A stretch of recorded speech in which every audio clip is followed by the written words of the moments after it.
thrilling adventures of the Shadow are on the air, brought to you each week at this time by your neighborhood blue coal dealer. These dramatizations are designed to demonstrate forcibly to old and young alike that crime does not pay.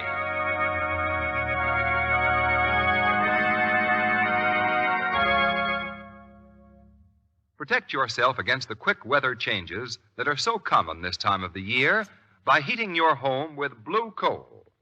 You'll find this fine fuel gives you new and greater satisfaction because it's especially prepared for home heating. It's delivered to your home in just the right size for greatest efficiency.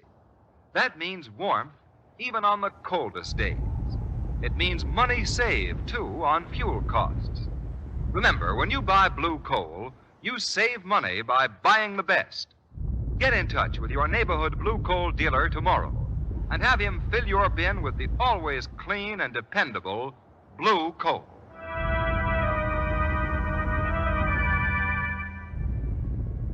The Shadow, mysterious character who aids the forces of law and order, is in reality Lamont Cranston, wealthy young man about town.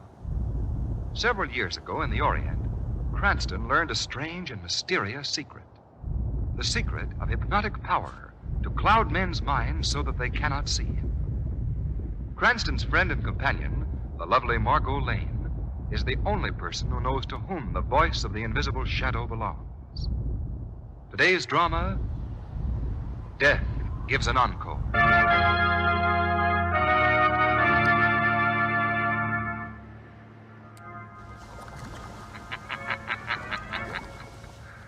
As the surgeon knows, the phenomenon called life is a delicate balance. To tamper with that balance is to upset it, and to upset it is to create a monster, neither living nor dead. A creature with no conscience, no mind of its own, but obeying the will of its bloodthirsty master.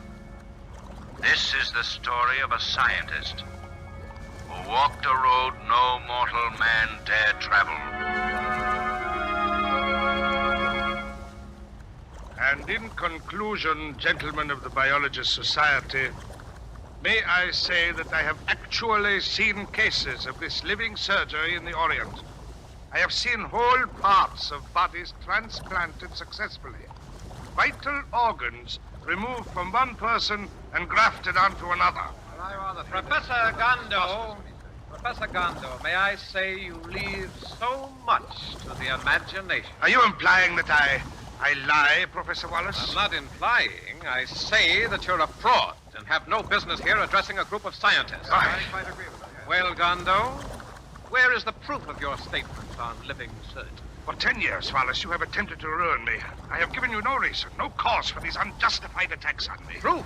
Where's your proof? You have seen my collection of photographs of actual cases. Fakes, every one of them. You'll pay for this, Professor Wallace. I might add that you're a much better photographer than you are a man of science. Yes, you'll pay for this, Professor Wallace. You'll pay.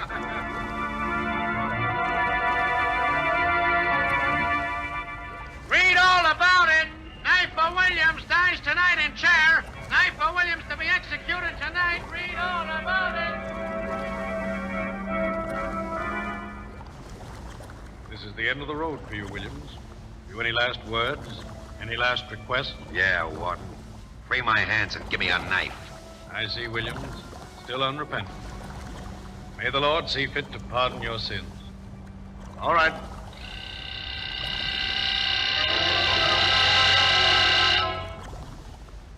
Knifer Williams is dead.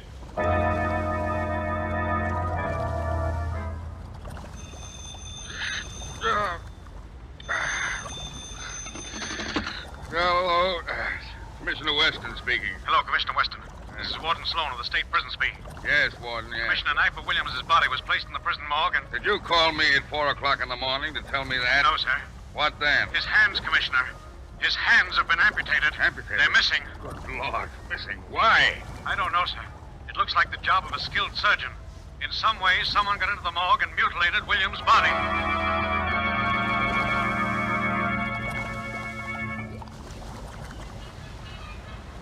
Mr. Bartolini's not in his dressing room, Mr. McManus. Hey. I went in to check on his costumes. Up there? No, sir. What does trapeze act as the star act on the bill? Now, what can we tell the audience? Well, that's your business, Well, sir. you know they only come to see Bartolini's triple somersault in midair. Everything's gone from his dressing room, sir. Flew the coupe, eh? I don't know, sir. There's only a large wooden box there. Box? Well, let me see it. Come on. You know, Mr. McManus, I have a strange feeling about this. There's been a man... Oh, here it is, Mr. McManus. Sort of looks like a small coffin, don't it? Yeah. Yeah, it does. I'm going to open that box. Wait a minute. What's this? A note attached to the side.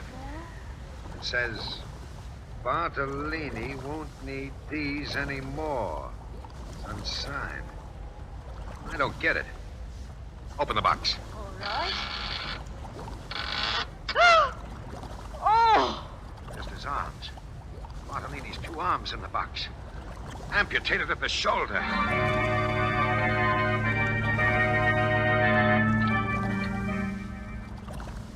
I don't suppose you remember me, Mr. Cranston. I met you several years ago in the Orient. Well, as a matter of fact, Professor Wallace, I remember you quite well. You were doing research work in tropical diseases at the time. Yes, that's quite right. If I'm not mistaken, you are something of a student of criminology. Oh, why? Well, it's for that reason that I've asked you here tonight. Well, criminology is just a hobby, Professor Wallace, but I am very much interested in the subject. That's the masterpiece of understatement. What was that? Oh, nothing. I'm sorry I interrupted you. Please go on. Oh, yes. Well, to come to the point, what would you say, Mr. Cranston, if I were to tell you that I have, for the last several years, been driving a man systematically insane? What are you What? saying? Now, wait, please, hear me out. Just hear my reason before you condemn me. Please go on. I assure you my motives are above censure when judged in the light of medical science. I'm a man insane. Well, do you think that by doing that you're helping mankind? Yes, I do, Miss Lane. See, this man's brain was warped before he ever crossed my path. I immediately recognized the danger in allowing this man to continue with his diabolical experiments.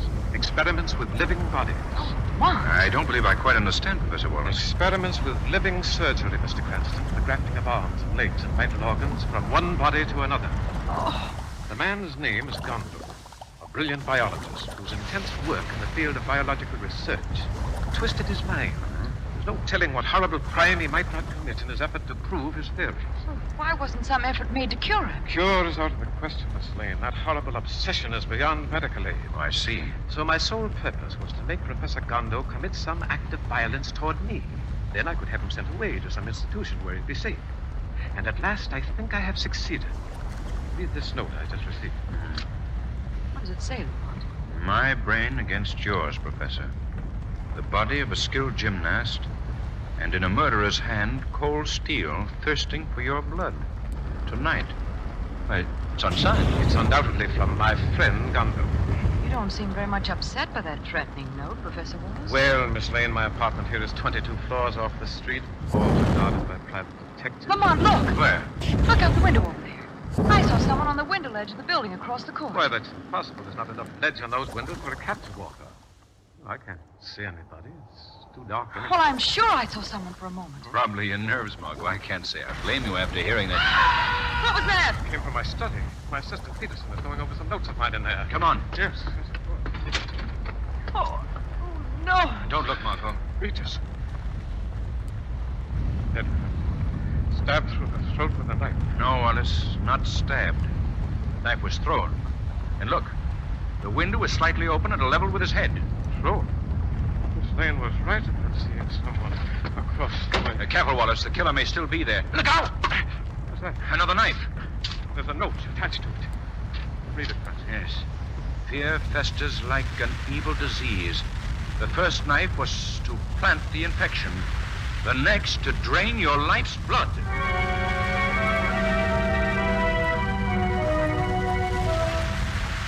Right, Cardona. Call me back here at Professor Wallace's apartment. Where is the commissioner? Seems Miss Lane was right about seeing somebody across this court. My men have found a good set of fingerprints on the ledge of that window across there. Uh-huh. They're checking through the files now. We were sure of that before you found the prints, Commissioner. Of course, Valdemir Gonda's fingerprints. And how do you know this guy Gondo sent Professor Wallace the note? It wasn't signed. He's threatened me before. Oh, wait. Step by step, Professor. Step by step. Now, while you're all sitting in here, Miss Lane sees somebody across the court. 20-some stories off the street and hanging on the ledge.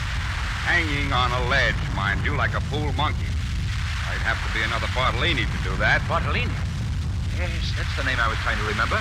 Bartolini, the great trapeze performer. So you think it's Bartolini, huh? It could have been, Commissioner. Yeah, could have been, Miss Lane. However, it seems that somebody bumped Mr. Bartolini off some 3 weeks ago. Yes, that's it. And sent his arms back in a box. That mutilation slaying, do you remember it, Professor Wallace? Yes, his arms were severed at the shoulder. The rest of his body hasn't been found. Cranston, do you think there's a possibility that Gondo succeeded in his experiments? Now, wait, I'll answer. It's probably from me. Hello? Yes, speaking. Oh, yes, Cardona. You checked the prints, huh? Right. Well, whose are they? Whose? Check them again.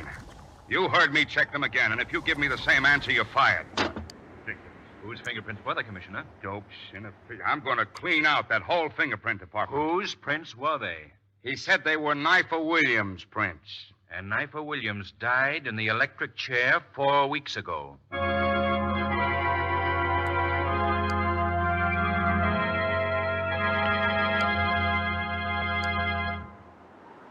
Act 2 of Death Gives an Encore will continue in just a moment. Meanwhile, here's a reminder to get in touch with your blue coal dealer so you'll be prepared for anything the weatherman has in store for you. You can keep your home at just exactly the temperature you want with blue coal, comfortably warm and yet not too hot, because blue coal burns evenly and smoothly. In fact, this superior home fuel is especially prepared, sized, and carefully graded for home use.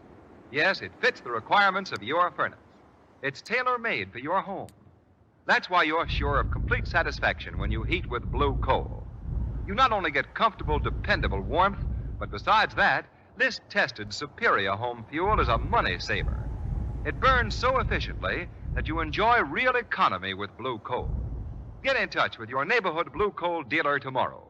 He's listed under the words blue coal in the yellow section of your classified phone directory. Now here's a special announcement about the Mystic Shadow Ring. This is an exotic white ring that holds light and afterward glows weirdly in the darkness. You can get this ring simply by sending 10 cents with your name and address to The Shadow, Post Office Box 5, Madison Square Station, New York City. Send in right away for your Mystic Shadow Ring. Now, back to The Shadow.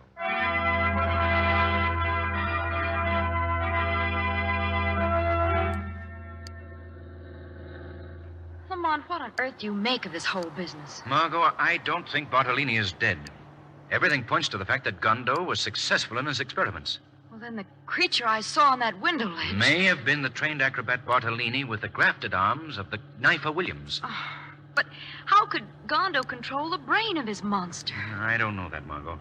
But the Shadow is going to interview Professor Gondo in his laboratory. Perhaps he will find the answer there.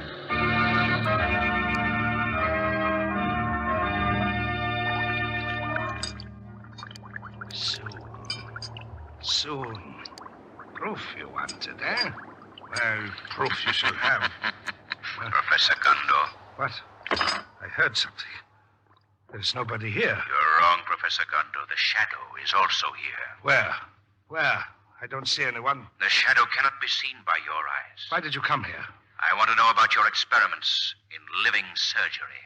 Living surgery. Why do you want to know? An attempt was made on the life of Professor Wallace tonight. You are under suspicion. Suspicion? Do you admit, Professor Gondo, I do not admit anything, Shadow. But I can tell you frankly, I would like to see him dead. I hate him. And you tried to kill him? No. No, Shadow. If I were to kill Professor Wallace, mind you, I say if, it would be with these two hands. And not the hands of Knifer Williams grafted to the body of Bartolini, grafted by you as an instrument of your revenge? You speak in riddles, Shadow. I do not understand. Perhaps you find it convenient not to understand, Gondo. What's that? Someone is tapping on my window. Gondo, stay away from that window. I must see what it is. There's no one here. Come away from that window. Gondo! Dead. Killed by a thrown knife.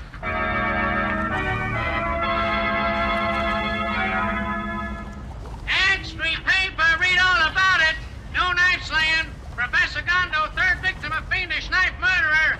Police Police request anyone with possible clues to identity of murderer to come forward. Police request anyone with possible clues to identity of murderer to come forward. Commissioner Weston stated this morning that in his opinion, the killings have not reached an end. The murderer said he will attempt to cover his tracks by killing anyone whom he believes can reveal him. Reveal him? Yes, of course.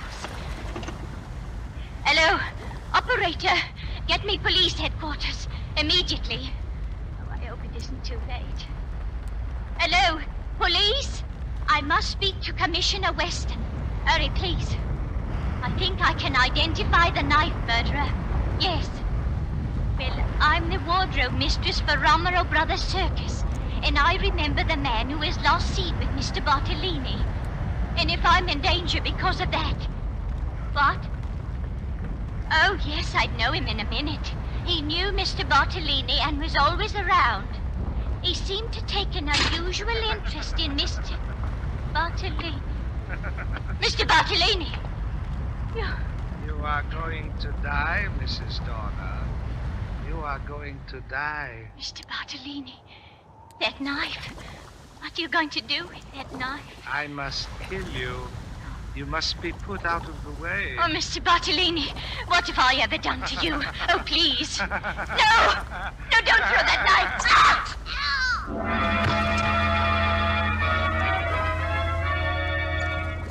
I tell you, Cranston, I was talking to the woman on the phone when it happened. She was just going to give me a description of the murderer when she met her death. A knife in her throat. Now, what I can't understand is her calling out Bartolini's name. Bartolini? Well, Lamont, then you were right about his not being dead. Begins to look that way, Margot. Not dead. Bartolini's amputated arms were sent back in a box. That doesn't necessarily mean that he's dead. Now, Commissioner. don't try to tell me my business. I say that there have been 4 murders. Bartolini, Peterson, Gondo, and now Mrs. Dorner, the wardrobe mistress at the circus. You're leaving out something very important, Commissioner. Yeah? You fascinate me, my amateur sleuth. What is it? Not it, Commissioner. Knifer Williams. Knifer Williams was executed 4 weeks before Peterson was murdered. Fingerprints don't lie, Commissioner. Well, somebody is. Have you ever heard of living surgery, Commissioner? Look, Cranston, Professor Wallace told me all about that business of grafting arms and legs from one person to another. He says it's the bunk. Still doesn't believe it, eh? Of course not. Tell me, Commissioner, since Gondo's death, has Professor Wallace asked you to have the police guard removed? Yes. Just called about an hour ago and said he wouldn't need them anymore. And you called them off? Certainly. Why shouldn't I? Because, Commissioner, I have reason to believe that the murderer will strike again tonight.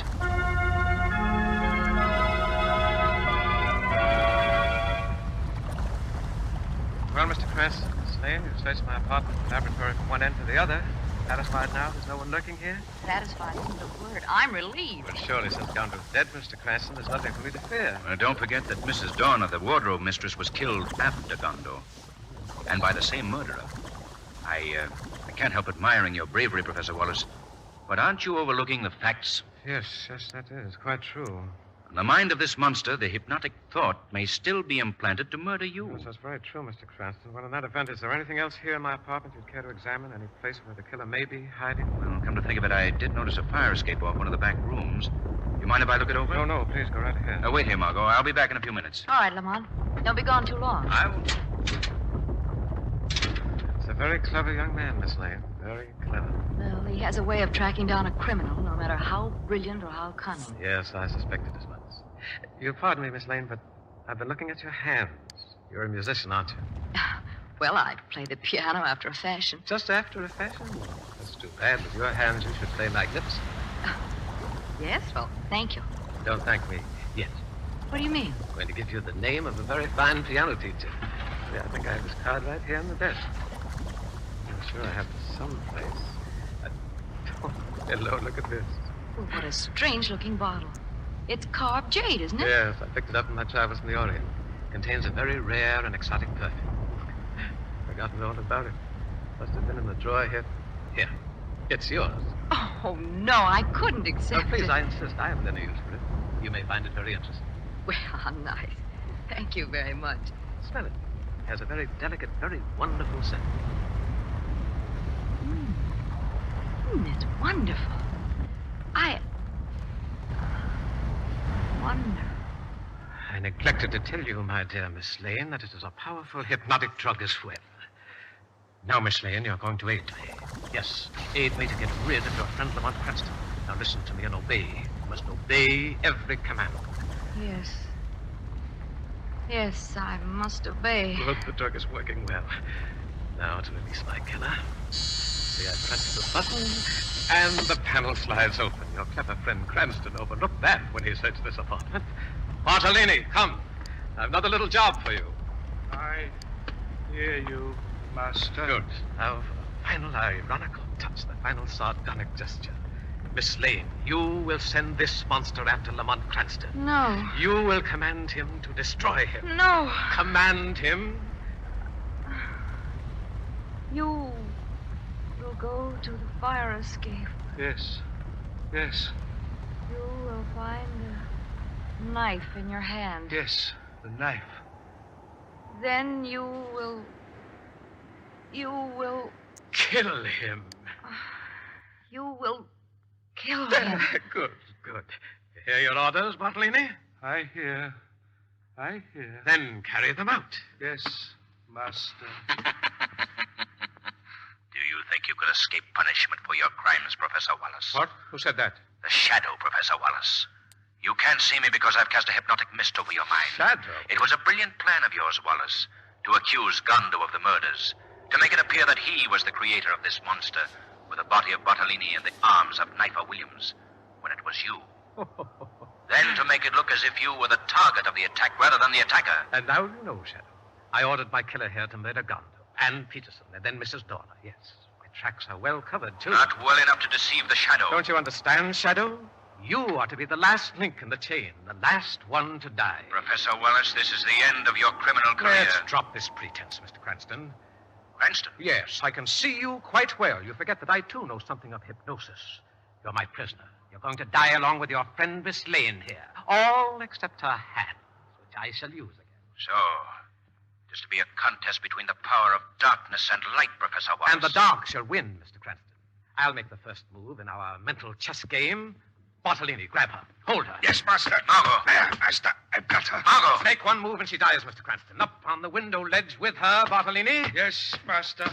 You see how helpless you are, Shadow? One move from you and I'll order Bartolini to plunge from that window with her. 22 stories to the street. Bartolini, come down from that ledge. There's a cloud over your mind. This man is evil. He is made to do evil things. Who speaks to me? I speak to you, your master. I command you to hear only my voice. Yes. Obey only my commands. Yes. Bartolini, yes. listen to me. You are a man, not a slave. I speak to the man, Bartolini, not to the monster created by Professor Wallace. Bartolini. Rebel against him. Yes. Yes, I will try. No. Try. No, you cannot disobey me. I will help you, Bartolini. Come down from that ledge. Yes. Put Miss Lane Yes. down safely. Yes, I must fight. No, Bartolini. Yes, I will put her down safely, Shadow. Bartolini. I have broken your power over his mind, Wallace. The power of good wins. Not yet, Shadow. You may control his mind, but the hands of Knifer Williams will act for me. Bartolini, the knife. The knife in the hands of the knifer. Kill the Shadow. You can see him. Throw your knife. Yes, a knife in my hands. But these are not my hands. They feel strange to me. Kill him, As if Bartolini. they had a life of their own. Kill him. The Shadow can be seen by you. I can't see anything but you. You taught me to use these hands to kill. Now I use them to kill you. No, don't throw that knife. Stop, Bartolini. No! I've killed him. These hands have killed him. Bartolini, listen to me. No, I have no control over them. They don't belong to me. They're killer's hands. I must get away. I am Bartolini, the great trapeze artist. Bartolini. I can escape. Stay away from that ledge. Escape. Look out. You're Escape. 22 stories above the street. Escape. Bartolini!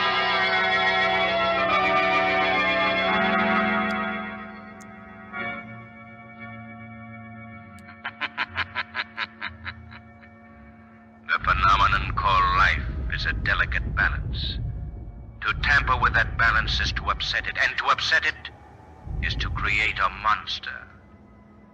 This was the story of a scientist who walked a road no mortal man dare travel.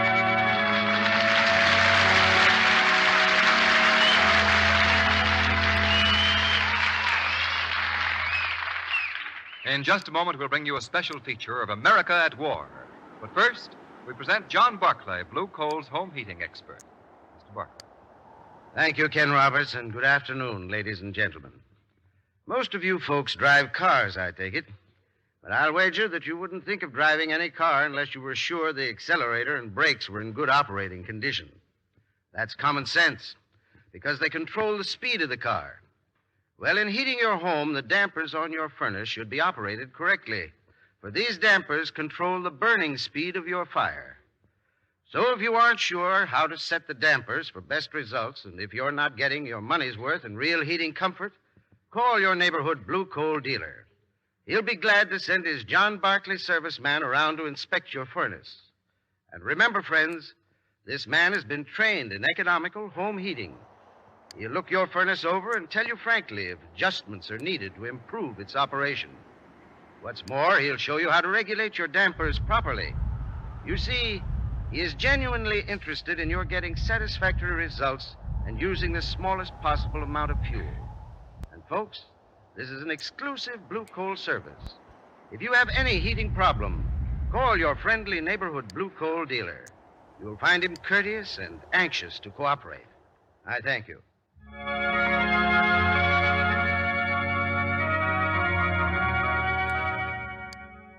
The Shadow program is based on a story copyrighted by Street and Smith Publications.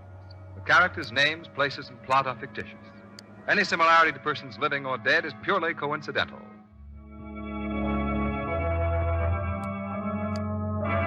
Somewhere off the east coast of the United States, a ship is creeping forward in darkness, and with good reason. Like assassins in the night, enemy submarines stalk the merchant ships and close in for the kill. Forward torpedo tubes ready. Stand by to fire on order. Ach, Himmel, what's this? Coast Guard approaching. Dive. Dive, you hear me? United States Coast Guard ship is almost over us. We're trapped. United States Coast Guard patrol reporting. Sighted submarine. Submarine sunk. The United States Coast Guard packs a deadly wallop, and the Axis knows it. Like to take a good crack at the Axis yourself? Then join the Coast Guard. You'll have plenty of action, plenty of thrills, and the sure knowledge that you're doing your bit for your country in the front lines of defense. If you are qualified as a machinist, carpenter, cook, or yeoman, you may get immediate petty officer rating. See your nearest Coast Guard recruiting station right away. Teach the Axis that for nations just as for men, The weed of crime bears bitter fruit. Crime does not pay. The Shadow knows.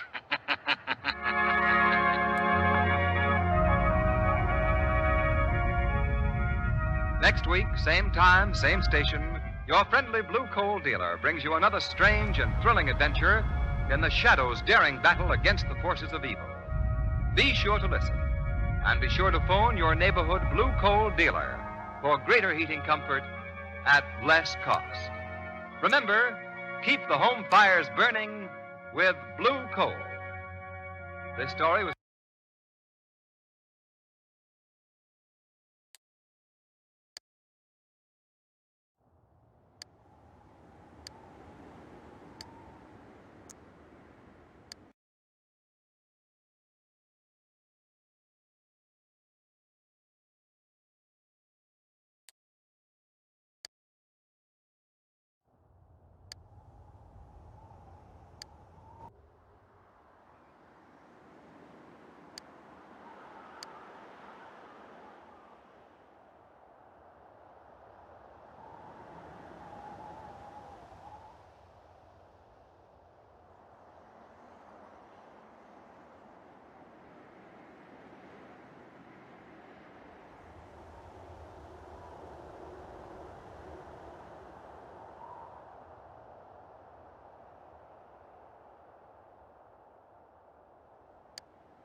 Your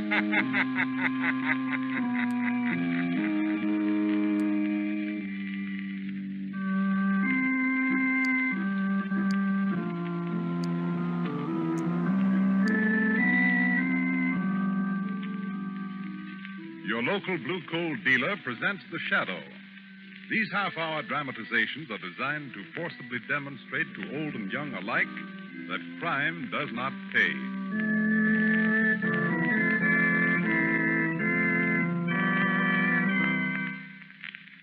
Before The Shadow's adventure begins, here's advice everyone will profit by following. If you want to save yourself time, trouble, and money this winter, be sure to insist on blue coal when you order anthracite. The blue coloring on blue coal is the trademark of superior quality. It's your guarantee from the world's largest anthracite producer, the Glen Alden Coal Company, that blue coal will give you better heat at less cost. So don't gamble with ordinary anthracites. Play safe by insisting on blue coal by name. Call your blue coal dealer for your supply tomorrow.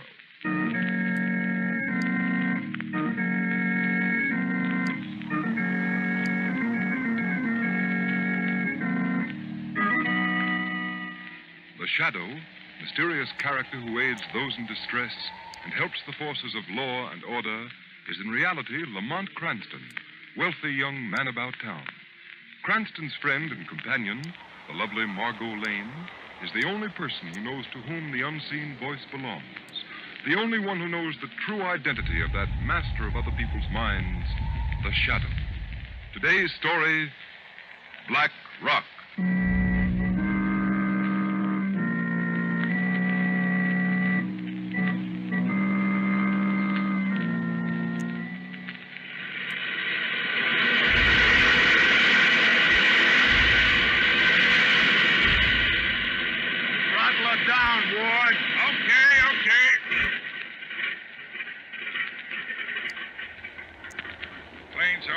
Takeoff, Martin. And what a takeoff. Right straight to a watery grave, if she only knew it. Listen, Ward, you better not let Burkett hear you shooting off your mouth like that. I ain't scared of that swindler. He ain't got nothing on me. Oh, no. Nothing at all, except that you're a pilot without a license who's been making his living flying smuggled dope. So what? Don't think I can't see what goes on. I know that Burkett swindled his stockholders out of a couple of $1 million. And now he's skipping in this plane. Well, what if he is? You're getting paid plenty, ain't you? Sure. Oh, hello, Mr. Burkett. Is the plane ready to take off? Yeah. He's fueled to the limits. Fly 1,500 miles if necessary. The supplies are all loaded, too, boss. Well, you know our course. We're heading for Nova Scotia. Yeah. Mr. Burkett. Mr. Burkett. Harvey, what are you doing here? I followed you. Yes? Where are you going, Mr. Burkett? Now, what's that to you, Harvey? I happen to know that you're absconding with the company's funds. Now, see here, Harvey. Mr. Burkett, you can't do this. Think what will happen to me, to the stockholders, everyone. Harvey, I'm not running out on you. You don't know what you're saying. I do know what I'm saying. I know that in that suitcase you have $2 million of the company's funds. You made me president, and I'm responsible for those funds. I'll be ruined. Ruined, do you hear? Now give me back that money. Let go of that bag, Harvey. Give it to me, I say. You're stealing the company's money. Ward, Martin, take care of him, will you? Give me that. Listen, punk, shut up. I won't. I want that money. I want that money. Give it to him, Martin. That'll stop that. Nice work, Martin. Throw him out of the plane. Right. Okay. All right. Now, let's get out of here. So you cleaned out your company, huh, Burkett? Robbed your poor, dear, trusting stockholders. You're not supposed to know about this, Ward. Oh, no? Not even the $2 million you got salted in that suitcase? You were hired to pilot this plane, and that's all. So get the plane off the ground. Okay. As long as I get my cut. Don't worry, Ward. You'll get yours.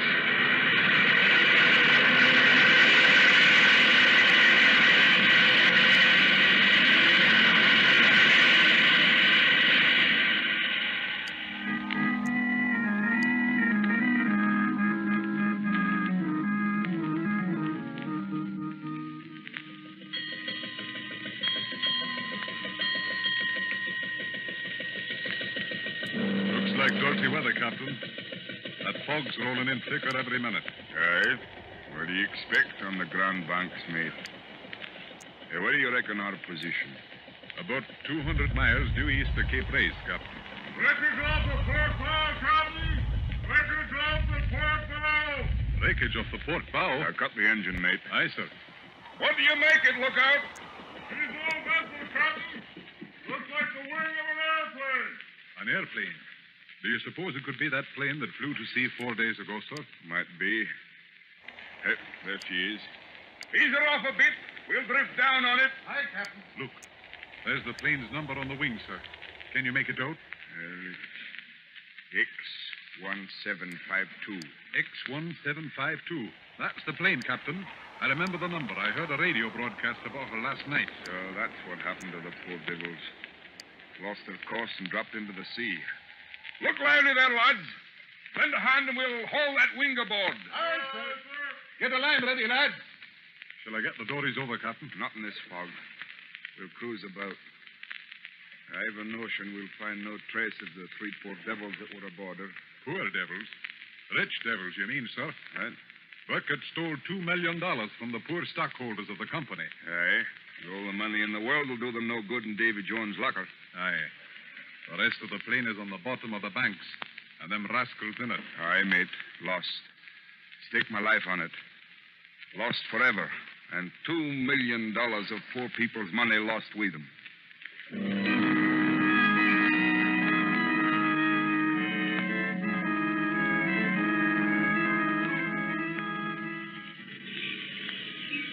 Extra, extra! Swindler's plane found in sea.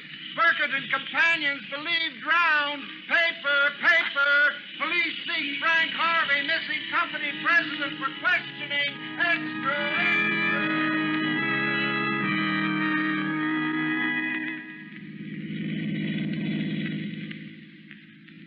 Lamont, do you mean that the poor man really had nothing to do with the money being stolen? Absolutely nothing, Margot. That's why we're driving down here. Frank Harvey is an honest man. He was set up as president of the company by Burkett. Harvey thought it was a legitimate investment house. Then why can't he tell that to the police? Because, unfortunately, that would never hold in a courtroom. As head of the firm, he's directly responsible to the people for their stolen money. Where did you say you'd meet him? He's hiding down by Miller's Creek. Is that right down this road? Yes. I think it's this third cottage here. Let's get out and see. All right, Lamont. There's someone in the window. He's waving for us to come in. Yes, that's Harvey. Go in the side door. How long has he been hiding here? About a week, I believe. Mr. Cranston. Hello, Harvey. Come in, please. Thank you. This is Miss Lane, Mr. Harvey. How do you do? How do you do? I'm so glad you could come here, Mr. Cranston. I hope I can be of service. Well, that's a pretty forlorn hope, I guess. What with Burkett presumably at the bottom of the sea. Presumably, Mr. Harvey? Yes. You see, I can't make myself believe that he's dead. I'm inclined to agree with you on that. You are? Why, Lamont? Well, for one thing, Margot, their bodies were never found. Lamont, I don't like to be stubborn, but the Atlantic is a mighty big pond. Yes. But I also know that when Burkett planned his getaway, he wouldn't have figured on flying across the ocean in a plane with a cruising range of only 600 miles. They were flying to Canada and got off their course. Yes, that's true. No, Harvey. Ward, although crooked, was an excellent pilot. He was an expert navigator. He knew blind flying. Then, since you think they're alive, how did their plane crash 200 miles at sea? Fly itself? Fly itself? Margot, you've given me an idea. It's the only thing I haven't been able to figure out. What are the things you have figured out, Mr. Cranston? I'm afraid I can't tell you right now, but if they work, the missing money will be returned to the stockholders, and your name will be cleared, Mr. Harvey.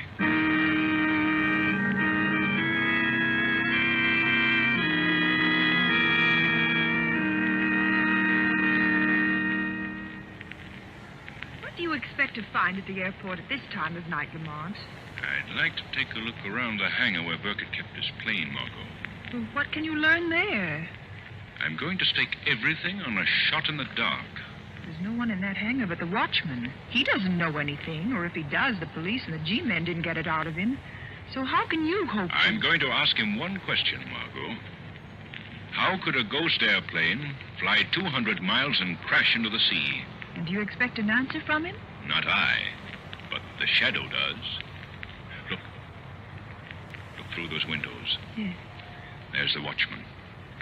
He's asleep. I won't wake him, Margot. It'll be easier for the hypnotic powers of the shadow to force his subconscious mind to answer the question. I'll wait out here, Lamont. In a few minutes, we'll know if Burkett really went to his death in the wrecked plane.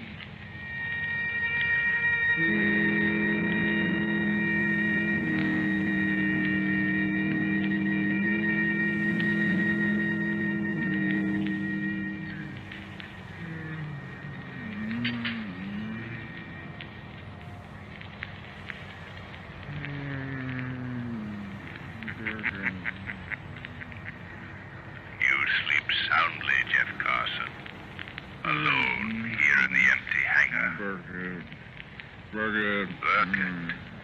That name troubles your sleep, doesn't it, Carson? Burkett. No, Carson. You mustn't wake up. Sleep.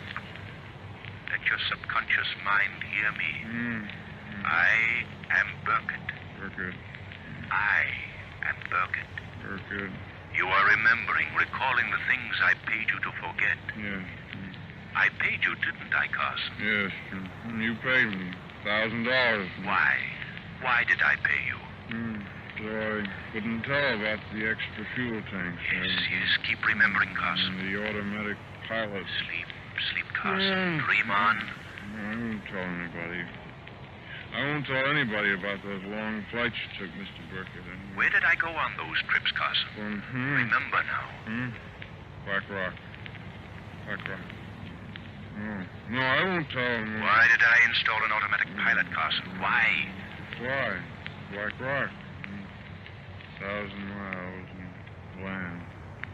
And then Ward was to take the ship up and set the automatic pilot and bail out. So that's it.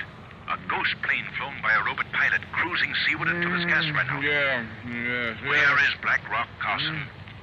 Where is Black Rock? Black Rock is 25 miles off the coast.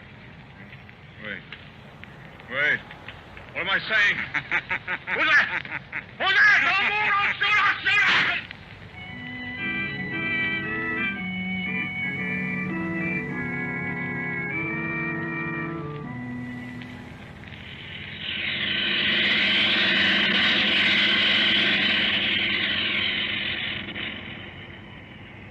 We must be getting near Black Rock, Lamont. Yes, Margot. I hope we reach it before it gets too dark to land the plane. We've come a long way since we left New York this morning. It's exactly 1,000 miles to Black Rock. And how far off the coast of Labrador? About 25 miles. Burkett certainly picked a secluded spot. Just a dot of an island on this map. Margot, hand me the glasses. I think I see land. Where, Lamont? Straight ahead. Yes, that's it, Margot. A loaf-shaped Black Rock.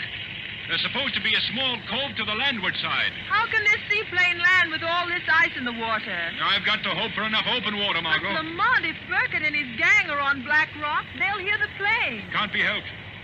If it's possible to land, I'm going ashore tonight. Do you want me to stay in the plane? Yes. You'd better keep this rifle, in case they try to board the plane while I'm ashore. Rock gets larger as we get nearer. How will you find them? They may hide until we go. The shadow will find them, Margot. There can't be many places to hide. I don't see a sign of life, not even a hut or a tent. According to explorers' reports, there are several large sea caves. They may be using one of those. There's the inlet on the landward side, Lamont. It seems to be free of ice. Yes, I see it. Hold on, Margot. I'm going to try to land in that open water. Heaven help us if we hit any pack ice. Get out the life preservers, just in case.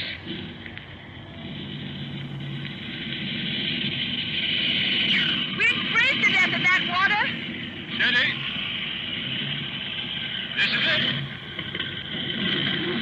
You made it, Lamont. You made it. Yes.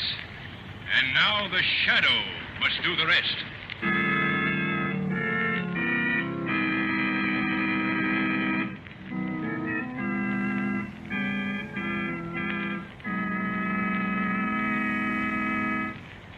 The Shadow's adventure continues in just a moment.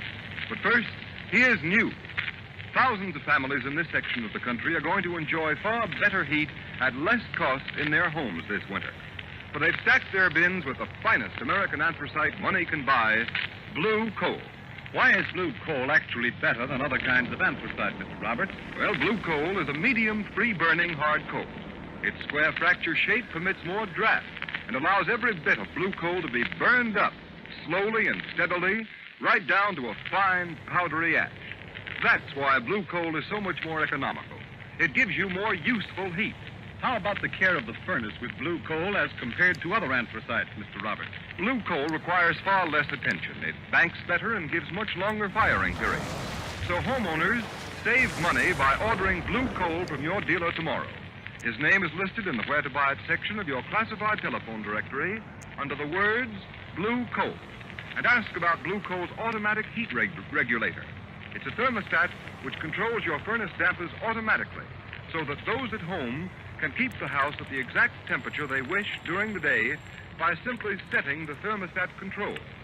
A blue coal heat regulator costs but $18.95 plus a small installation charge. It will pay for itself in the time, trouble, and the amount of fuel it saves you.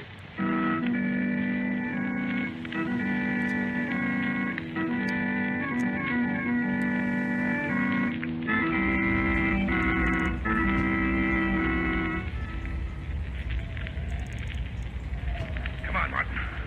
Down this path. Leads to the cove. Hurry up.